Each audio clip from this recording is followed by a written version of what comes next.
Hello everyone, my name is Seth, and today I'm going to give you my review of Sonic the Hedgehog 3.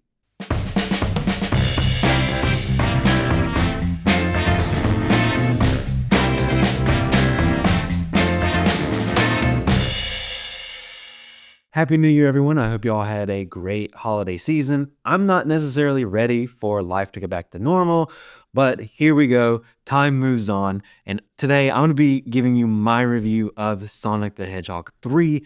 This franchise as a whole has kind of surprised me because it's not really a secret that the video game adaptations haven't really been all that great. Now that started to change some here in the recent couple of years, but I think one of the biggest surprises and I think one of the biggest successes has been this Sonic franchise. So I was really excited to see Sonic 3. I was really looking forward to it, and I really enjoyed it. But before we go any farther, go ahead and like this video, hit subscribe, and hit the bell icon so you never miss a video. We're getting closer and closer to 300 subscribers, so if you're new here, please consider subscribing. And if you're not new here, just share this video around with any friends or family. It'll really help the channel grow, and it'll absolutely make my day. So in this film, Sonic, Tails, and Knuckles face off against Shadow, a mysterious villain with powers unlike anything they have encountered before. And with the team being outmatched, they have to seek out help from Robotnik. And so like I just said, I really enjoyed this movie, and it was just so much fun, and that's exactly what I wanted from this Sonic film.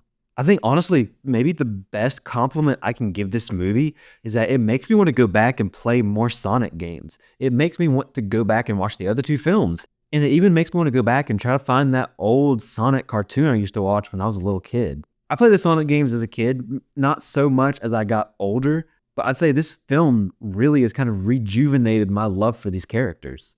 In some of my past reviews, you've heard me use this as kind of a negative, but this screenplay is not going to win any Oscars. The story here isn't completely new and groundbreaking, but it's the way that they execute on all of this that still makes this enjoyable for me. It doesn't feel tired or overdone. The story was simple and it has some elements that you've definitely seen before, but I think they just executed on all of those elements well enough that it didn't bother me really. I think the pacing of this film is really great. That's one of the biggest standouts to me just watching this film. The whole film just flows really well. It never feels like it's rushing. It never feels like it's dragging. I think literally my only complaint about that is I wish the movie was longer, not because I feel like it needed to be longer, but because I just wanted to spend more time with these characters in this world. And it won't be this way for everybody, but I actually found the film really funny. Like, I totally get it if you watch it and you're like, nope, this doesn't work, it's not funny. But for me, most of the jokes landed. There's one dance sequence in this that when it first started, I kind of started to roll my eyes, but the longer it went on, the funnier it got to me. And I think in this film, they handle all of the characters very well, especially the side characters. It seems like almost every character in this film is pretty well fleshed out and we understand their wants and needs. I do kind of put the caveat on there, almost every character, because there is one character we really don't get anything from at all, and that's Kristen Ritter's character.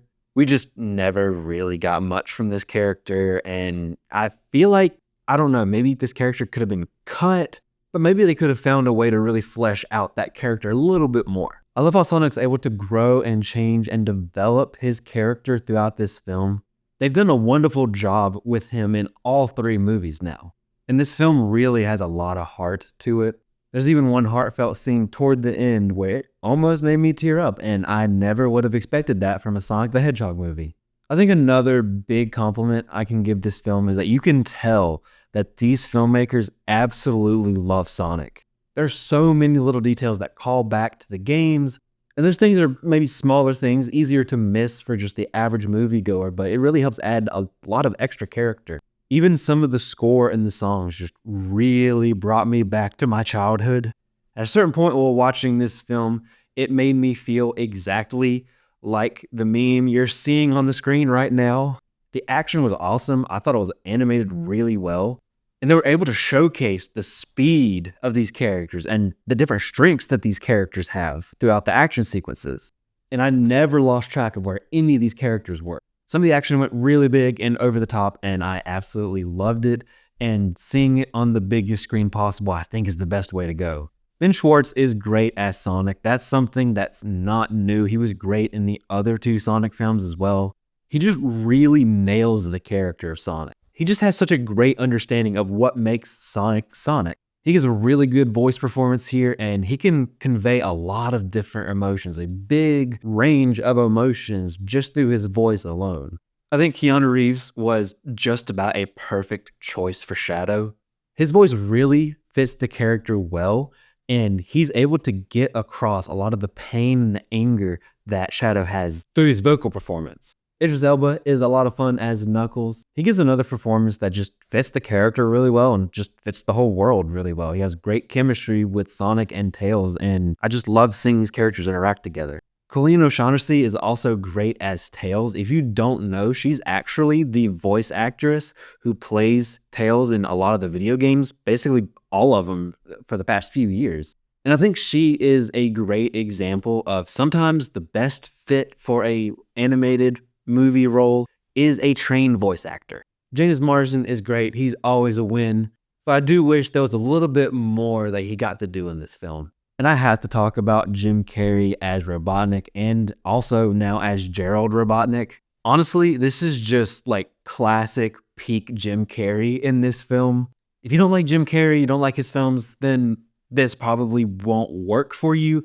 But if you do, then I think you'll really enjoy this film and you'll really enjoy his character, both of the characters. He's a fun villain, but he's also very funny as well. And I'm just so glad that Jim Carrey keeps coming back for this role. Another thing that really works for me in this is that I think the CGI looks really good. It's kind of crazy to think the transformation from the very first Sonic trailer with that just awful, awful design of Sonic to where we are now. Like, they've just done such a great job with the design and the animation.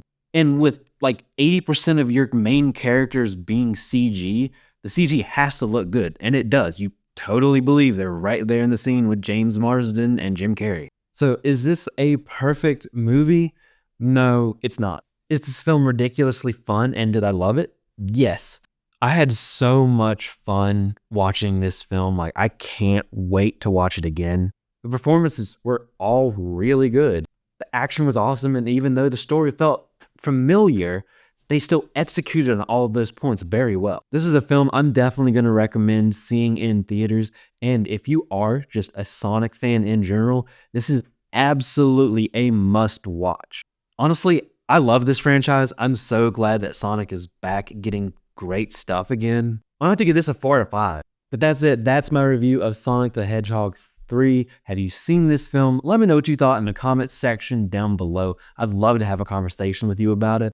Be on the lookout in the next couple of weeks. I'm going to be giving you my top 10 films of 2024. And then I'm also going to be giving you my top 10 most anticipated films for 2025. But thank you so much for watching. I really appreciate it. Don't forget to like this video, hit subscribe, and hit the bell icon so you never miss a video. You can follow me on social media pretty much anywhere at CinemaSeth, and I'll see you next time.